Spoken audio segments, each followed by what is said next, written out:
Salut Jérém. Salut Aurel. Ça va? Ça va et toi? Ouais, nickel. J'essaie de deviner ce que tu portes et j'arrive pas. Ah oui? Ouais, j'arrive pas à voir. Allez, une petite idée. Roberto Clemente. Roberto Clemente. Ouais, quand on connaît Aurel. En disant Roberto Clemente, j'ai une chance sur deux. Du coup, alors qu'il a pas que deux montres. Non, mais c'est des vagues. Ça faisait quand même. Oui. Là, je l'ai remise pour New York et du coup, je l'ai pu renlever quasiment. Ouais. Mais c'est des vagues. Je t'avais pas mis. Il y a un moment où tu me dis, bah toi, tu portes plus du tout ta Roberto Clemente. Oui, c'est vrai. Mais là, en fait, je sais en plus que t'as mis un nouveau bracelet et que tu kiffes. Ça la change grave. Énormément. Ah ouais, le tropique noir, il est. Il y a plein de gens qui pensent pas que c'est une Oris. Ouais. Et qu'un tropique pourrait pas aller sur une montre avec une lunette cannelée vintage, bah ça marche trop bien. Ouais, mais des fois, c'est les trucs qu'on attend le moins qui marchent le mieux. Je le dis souvent. Vous remercierez le bonhomme. Voilà. Hein? Et toi, qu'est-ce que tu portes? Moi, j'ai mis ma petite Santos. Voilà, t'as mis une chemise, donc tu sens que t'es habillé, tu mets une Santos. Bon, je sais pas, je me dis que c'est quand même une montre habillée dont on va parler. Dans ta tête, t'as fait ça. Non, puis surtout, je la kiffe. Oh là là, je la mets même en t-shirt et tout, en mode street. Cette montre est... la différence entre ce que je pensais qu'elle allait avoir comme place dans ma collection et ce qu'elle a comme place. Ouais, le rapport, il est intéressant. Ouais. Je l'aime trop. Bon, on parle de quoi aujourd'hui? Aujourd'hui, il y a une petite nouveauté baltique qui est annoncée aujourd'hui. On est le 4? Le 4. J'ai officiellement 40 ans. Wow.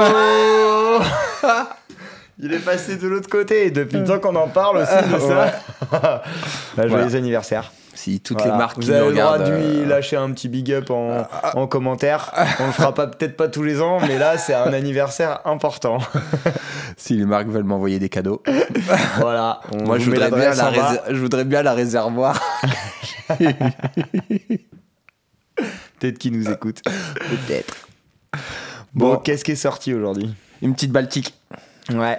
La collection MR01 qui s'agrandit. Ouais. On parle un peu de l'origine du design vite fait avant de rentrer dans le vif du sujet. Je t'attends sur ce sujet. Ouh, c'est pas sorti. Ouais. Bon, on va pas couper quand même. T'es chiant parce que tu dois le couper à chaque fois que toi tu fais des boulettes. Voilà, c'est moi qui fais le montage. Je peux même te faire dire des trucs peut-être si je veux. Je ne prends que des mots. Ouais. Ça peut être très drôle.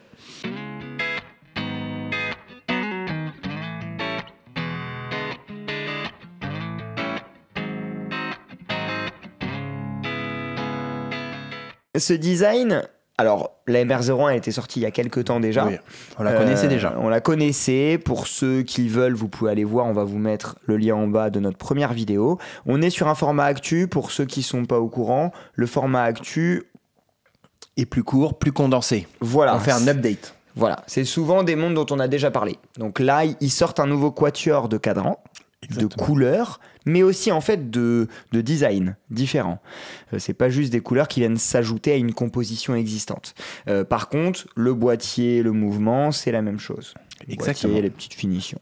Moi, ce que j'aime bien de la roulette, c'est que déjà, on n'attendait pas forcément la MR01 déclinée différemment. Oui. Peut-être certains attendaient des couleurs, mais est-ce qu'ils attendaient une nouvelle composition de cadran? Je suis pas sûr. Non. Pourtant, c'est bien efficace, ça marche bien. Ils se sont un peu creusé la tête, je trouve. Et en fait, il y avait les prémices de ça. Il y a eu une édition spéciale qui a été faite avec A Collected Man, donc un média, voilà. Et c'était la bleue qu'ils avaient fait. Ils avaient fait une bleue avec lui. Et je pense que c'est une montre qui a eu un beau succès. Et ils se sont dit, est-ce qu'on ferait pas quelque chose derrière? On décline pas ça pour tout le monde, quoi, pour agrandir un peu la collecte. Moi, tu veux que je te dise, là, tant qu'on est un peu à raconter quelque chose. Le gars est précis. Hein. Non, mais quand je l'ai vu, je me suis dit, mais est-ce que c'est pas ça, en fait, la MR? C'est marrant que tu dises ça parce que moi, je me suis dit le contraire. Ah ouais? Ouais, moi, je trouve que le premier cadran, en tout cas que nous, on a eu accès, et en fait, ça va plus avec le mouvement. Je trouve. La roulette? Oui. Non, l'autre, la première. Ah bah moi non, je trouve que ça va plus avec le mouvement. C'est vrai? Ouais, c'est je marrant. trouve que en fait, le guichet de seconde renvoie au micro-rotor que tu as à l'opposé derrière. Ah oui, je vois ce que tu veux dire. Moi, c'était plus dans le côté, le micro-rotor est un truc pour montre surhabillée. Oui. Et la première avec les chiffres bregués et tout ça fait encore plus, tu vois ce que je veux dire, cadran qu'on verrait sur du micro-rotor. Mais c'est peut-être dans ma tête. Hein. Ah ouais, moi je trouve que celle-là, elle fait très très habillée. Très vintage et le micro-rotor, je sais pas, enfin c'est pas vintage le micro-rotor, mais pour moi, tu vois... Ah si, un peu quand même. Tu vois, ça me renvoie un peu à un gousset ou... Oui. Et je vois, non, moi je suis parti dans le côté casino avec ça, moi. Ouais. Ah ouais. C'était les dineros. Ouais. De ouf. Là, je suis Joe Pesci dans le casino, là. Ah ouais, non, mais je vois, ouais. C'est pour ça que tu vois pas du tout cette montre avec un micro-rotor. Ouais. Bah ouais, mais bon, le design, c'est ça, c'est pour te faire partir loin des fois. Toi, il te faut une Jacob & Co. Ah, de ouf. La Godfather. Jacob & Co. Bon, on parle un peu de ce qu'ils ont changé sur ce cadran. Ouais.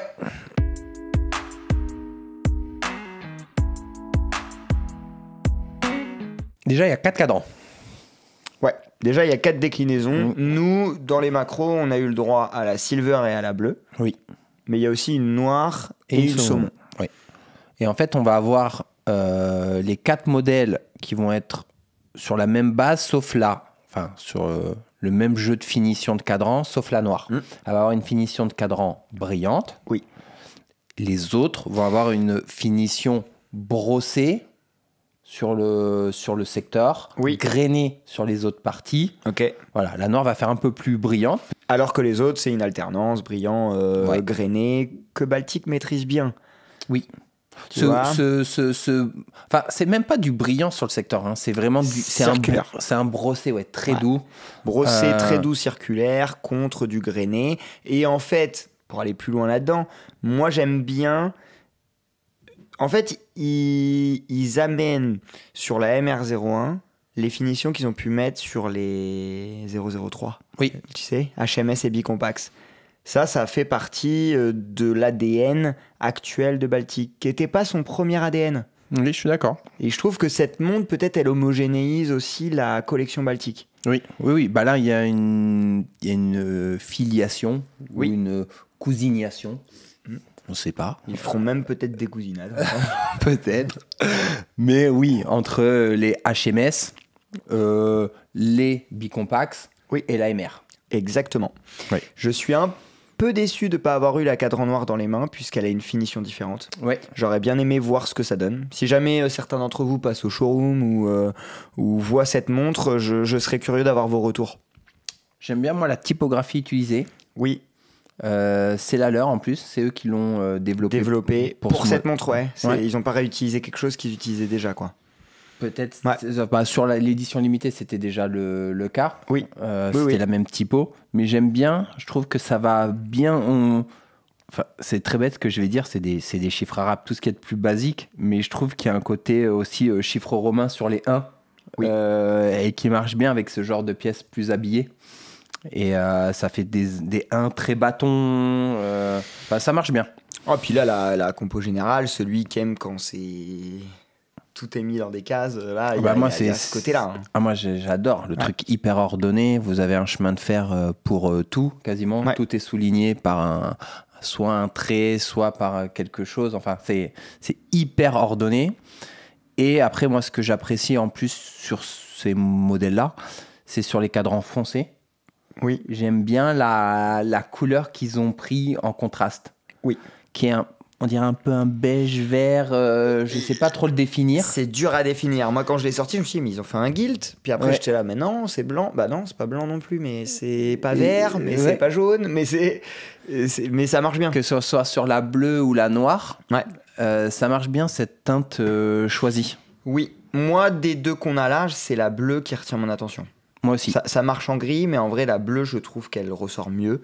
Mais peut-être que la noire, c'est le banger. Mais on ne le sait pas pour l'instant. Ouais. Mais je suis d'accord. Attention, c'est un bleu aussi. Moi, tout à l'heure, j'ai eu du mal à voir qu'il était bleu. Oui. Si vous êtes pas fan du bleu et que c'est celle-ci où vous trouvez qu'il y a le plus beau contraste, c'est un bleu qui est tout à fait portable, qui tire limite vers le bleu marine noir, quoi. Ouais. Et après, ils ont modifié également la finition du boîtier. Oui. Donc on est sur une lunette brossée. En fait, le boîtier, c'est la même forme. C'est juste que sur les MR01 première génération, on va dire, attention, elles vont cohabiter. Hein. C'est pas, ça vient pas remplacer ce qui est déjà en collection. Ça vient juste compléter. Et en fait, là, ils ont brossé le haut de la lunette. Et je trouve que ça l'adoucit. Ça lui va hyper bien. Ouais. Je trouve que cette finition de boîtier, pour la MR, lui va hyper bien. Bah, puis c'est un beau boîtier. Baltic, moi, j'aime bien leur boîtier. Ouais, puis ça, c'est... Baltic, en fait, c'est une des marques qui a fait que c'est au boîtier qu'on les reconnaît. Ouais. Les cornes sont les mêmes sur toutes les montres. Ouais, et puis il y a ce côté... alors, c'est pas vraiment un boîtier step case, mais avec cette lunette très plate, je trouve qu'il y a encore aussi de l'affiliation par rapport à une HMS. Oui. Tu mettrais quoi comme bracelet là-dessus, toi ? Bah, je trouve que les associations de cuir qu'ils mettent, ça leur va bien. J'aimerais bien l'avoir peut-être avec le Flatlink. Ah. Ouais. Tu vois, ce boîtier un peu brossé, poli. Mais toi, t'es vraiment en train de voir cette montre comme du moderne. C'est marrant. Parce que moi, tu vois, j'aurais été sur les nouveaux grains de riz qu'ils ont fait là, anse droite. Bah, j'aurais mis ça, tu vois. Ouais. on la revoit pas du tout pareil. Non, ouais. Non. Moi, peut-être le Flatlink pour casser ce côté un peu vintage du cadran. Mais je trouve que ça irait bien avec le boîtier qui est un peu plus moderne. Et ça irait bien avec le côté carré autour de chaque. Et le Flatlink, c'est des maillons droits quand même. Et en fait, moi, j'ai eu des déblocages sur ça. Un Tropique sur une montre un peu vintage, ça peut marcher. Oui. Et c'est là, je la vois pas forcément moderne. Hein. Ouais. Parce que je trouve qu'il y a un rappel un peu chiffre romain. Il y a ce côté petite seconde, je trouve, qui fait très... c'est des chiffres arabes. Oui. Mais sur le 1. Oui. Tu vois, je trouve qu'il a un côté... Les 1... Oui. Donc tout ce qui est 10, 11... je vois ce que tu veux dire. Et comme c'est très bâton... Très droit, le chemin de fer, il fait... et je trouve qu'elle a un côté vintage, enfin un bon mélange des deux. Ouais. Et c'est pour ça que je lui mettrais un bracelet un peu plus moderne. Voilà, après, c'est juste mon goût. Ah oui. Mais les cuirs vont bien. Hein. Et après, on reste sur ce mouvement qui a fait débat, hein, on va pas se mentir. Hein. Ouais, le Honzu. Moi, à chaque fois que je vois, je me dis c'est quand même mignon. Hein.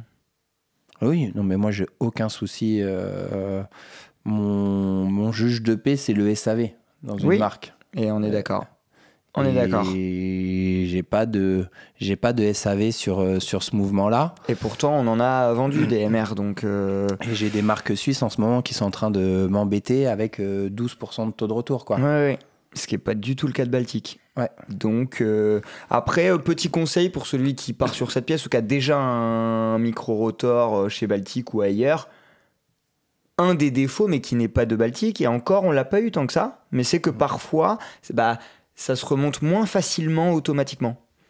Quand on a un micro-rotor, faut pas hésiter le matin avant de la mettre, de lui remettre un petit 10 tours de couronne, tu sais ? Ouais. Même si elle est déjà à l'heure, tout ça.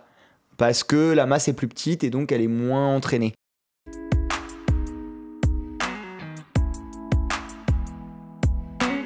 Prix dispo ?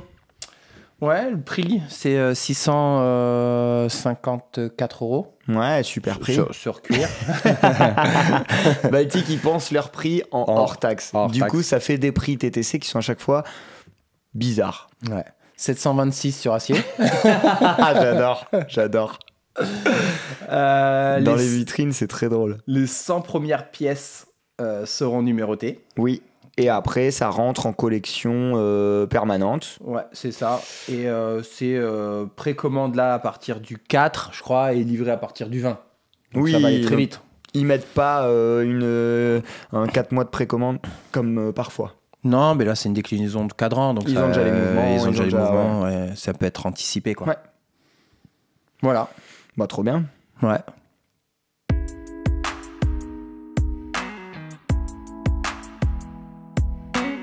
Moi, je suis très content de cette montre. Ouais. Non, je te jure. Mais moi, plus on avance, plus je vais aller plus loin dans l'analyse. Ouais. Plus je commence à me dire que va faire Baltic là dans 1 an ou 2, là, tu vois, ou même peut-être dans 6 mois. Là, il commence à avoir rempli un paquet de cases. Là, tu vois qu'il décline pour renforcer chaque gamme avec un peu plus de choix de cadran. Ouais. Mais est-ce qu'ils vont arrêter des choses pour mieux les faire revenir ? Est-ce qu'ils vont aller chercher encore plus de complications différentes ? Est-ce qu'il va y avoir une phase de lune baltique ou une grande date ou... Ou tu vois ce que je veux dire? Moi, je pense qu'ils ont un côté encore pas exploité et qu'ils ont envie d'exploiter. Ça va être peut-être l'horlogerie haut de gamme. Ça, c'est sûr. On en avait parlé dans l'interview avec Étienne. La Prismic, c'est le début de quelque chose. Et je pense que... Et le OmniWatch. Et le OmniWatch. Mais je pense que... Oui, est-ce qu'on va avoir un quantième perpétuel baltique? Tu vois, là, leurs basiques sont là. Leur permanent est là. Leurs gammes, maintenant, sont assez étoffées. Oui. Je trouve qu'ils ont fait un travail tout doux, mais de lissage des gammes, pour les comprendre mieux. Mais on arrive au bout de quelque chose, tu le sens ou pas? Mais je pense que maintenant, là, le prochain pan, c'est l'autre côté. De monter en puissance. Ouais. Tout en conservant ça, peut-être. Ouais, je pense. On verra. Dites-nous si vous attendez quelque chose en particulier, vous, chez Baltic, parce que... Il ne reste pas grand-chose à faire. Ben, c'est ça, c'est ça. Et je me dis que c'est un virage qui peut être dangereux, tu vois, ou qui peut être trop bien. Tu vois, s'ils le prennent bien, ça peut monter en puissance et du coup... tu sais, devenir une marque encore plus... qui va aller tâter des Longines et des... Tu vois? Après, ils vont peut-être se calmer et profiter aussi un peu. Hein. Ouais, faire de la voiture. Oh, mais là, la marque, elle est là. Ils ont fait de belles choses. Ils ont coché beaucoup de choses. Tu peux aussi te dire, bah allez, on se pose un peu. On kiffe un peu. Bien sûr. Voilà. Oh, et puis de pas être tout le temps dans la sortie, tous les ouais. ans, machin. Ils le sont pas trop, je trouve. Ils arrivent à parsemer quand même. Ouais, mais ça fait quand même partie des marques qui ont un rythme. Mais je sais, mais après, à quel moment tu peux sortir de ça? Ce que tu dis, ils se posent un peu. Mais ils ont des employés aujourd'hui, ils ont des showrooms, ils ont des... Tu vois ce que je veux dire? Tout ça, il faut que ça vive. Et ça vit grâce à... on annonce des nouvelles choses. Tu vois ce que je veux dire? Bien sûr, je pense. Ouais. Ouais. Bon, on verra. En tout cas, jusque-là, ils ont bien géré. Ouais, pour le moment, c'est chapeau. Ouais. À la prochaine? Ouais, à la prochaine.